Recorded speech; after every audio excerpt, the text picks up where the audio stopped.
हसन मजीदी जी हमारे साथ जुड़ गए। आपका भी बहुत स्वागत है। मैं चर्चा की शुरुआत मोहम्मद कौसर हसन जी से करूंगा।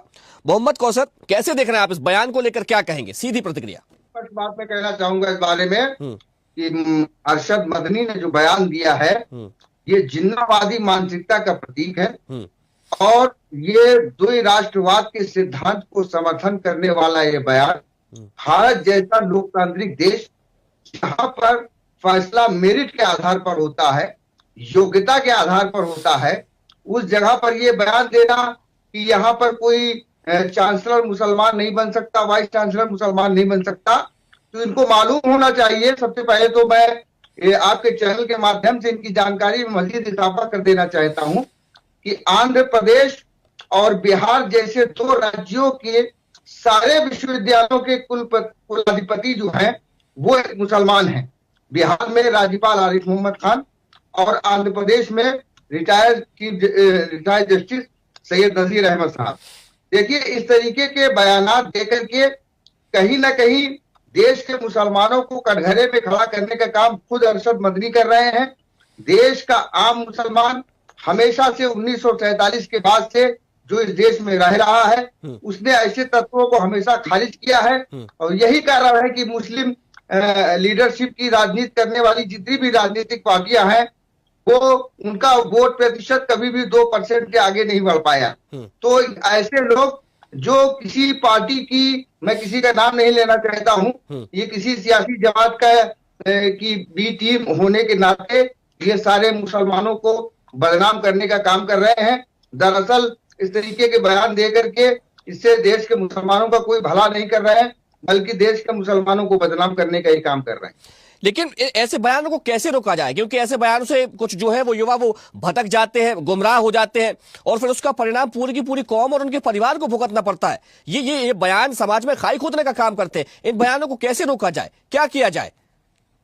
देखिए, जहां तक आपने कहा कि भटक जाते हैं, गुमराह हो जाते हैं, तो ऐसे लोग ही भटकाते हैं और गुमराह करते हैं। मैं इस बात को पूरी तरीके से खारिज करता हूं कि कोई आदमी भटक जाए और अपने कंधे पर बंदूक रख ले। अरे, किसी के साथ अगर नाइंसाफी हुई तो देश की बहुत बड़ी न्यायपालिका है, हमें कलम उठाना चाहिए कि बंदूक उठाना चाहिए। लोकतंत्र में बंदूक का कोई स्थान नहीं होता है। लोकतंत्र में जो है बुलेट का कोई स्थान नहीं, बैलेट का स्थान है और कलम का स्थान है। ऐसे लोगों को के खिलाफ सरकार को सख्त तरीन कार्रवाई करनी चाहिए, जैसे कि सरकार ने बरेली के एक मुल्ला पे कार्रवाई की थी, उसी तरीके से सख्त कार्रवाई ऐसे लोगों के खिलाफ की जाए। ये आए दिन इस तरीके के जो है उल्टे सीधे हसन जी, मैं आपकी बात से पूरी तरह से सहमत हूं। आपने भाई बड़ी बात कही और सही बात भी कही है। लेकिन अगर युवा भटकते ना होते, गुमराह ना होते, तो फिर ये जो अल फलाह यूनिवर्सिटी के डॉक्टर उमर है, तमाम सारे जो डॉक्टर्स हैं, वो कैसे निकल के आते? निशांत ठाकुर जी, इस बयान पर क्या कहेंगे आप? आप हमेशा देखिए, आवाज आ पा रही है क्या? जी जी, सुन रहा हूँ। आप देखिए, समाजवादी पार्टी की हमेशा एक विचारधारा रही है जो एक धर्म के निरपेक्षता को, धर्म को जोड़। ठीक है, ठीक है, ठीक है। मोहम्मद कौसर जी, बड़े ठीक है, मैं आऊंगा निशांत जी, मैं आपके पास आऊंगा। मोहम्मद कौसर जी, देखिए, पढ़ी लिखी पीढ़ी जब होती है, पढ़े लिखे जो युवा जब आते हैं, तो समाज में सकारात्मक वातावरण बने, इसके लिए हम अपने बच्चों को पढ़ाते हैं और शिक्षा का यही मूल मंत्र भी होना चाहिए, उसका उद्देश्य भी होना चाहिए। लेकिन जब डॉक्टर उमर जैसे आतंकी पैदा हो जाते हैं शिक्षित, और ये कुछ चंद सालों में कुछ चंद ऐसे लोग आते हैं जो गुमराह बताए जाते हैं, जो भटके हुए बताए जाते हैं और आकर के पूरी कौम को संदेह के घेरे में खड़ा कर जाते हैं, इससे कैसे निकला जाए? कौसर जी, माइक आप अपना अनम्यूट कर लीजिए, आपकी आवाज मुझ तक नहीं आ पा रही। जी, बहुत अच्छी बात आपने की, बहुत अच्छा मुद्दा उठाया, सवाल उठाया कि पढ़े लिखे लोग और पढ़े लिखी मतलब जो है ये इस दौर में जो इस तरीके की चीजें सामने आ रही हैं। देखिए, जरूरी नहीं है कि उच्च शिक्षा प्राप्त करने के बाद, पढ़ने लिखने के बाद व्यक्ति जो है वो देश के साथ गद्दारी नहीं करेगा या देशद्रोही नहीं करेगा। बहुत पढ़े लिखे लोग सिमी के साथ भी जुड़े हुए थे, बहुत पढ़े लिखे लोग इंडियन मुजाहिदीन के साथ भी जुड़े हुए थे और बहुत पढ़े लिखे लोग पीएफआई के साथ भी जुड़े हुए थे।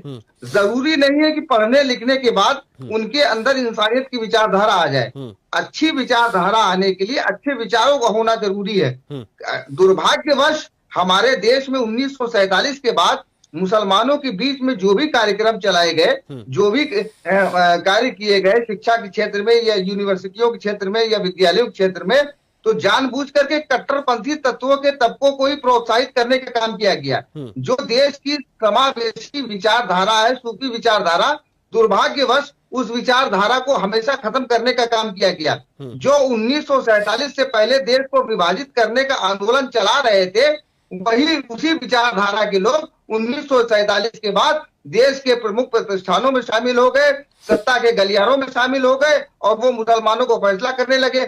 आज भी सरकार को यह तय करना चाहिए। मैं भारतीय जनता पार्टी के सत्ताधारी पार्टी भारतीय जनता पार्टी के प्रवक्ता महोदय बैठे हुए हैं, इनके माध्यम से मैं ये अपील करना चाहता हूं कि सूफीवादी विचारधारा और परंपराओं को प्रोत्साहित करने के लिए सरकार को कहें, और हम सरकार से निवेदन करते हैं कि कट्टरपंथी विचारधारा से तभी लड़ा जा सकता है कि जब सूफीवादी विचारधारा को आगे बढ़ाया जाए। ठीक है, ये बड़ी बात कही। ठीक है, निशांत जी क्या कह रहे थे आप?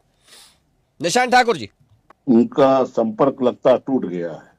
चलिए ठीक है, उन्हें जोड़ने की कोशिश करेंगे। विवेक जी देखिए, बड़ी अपील की है कौसर खान साहब ने। नहीं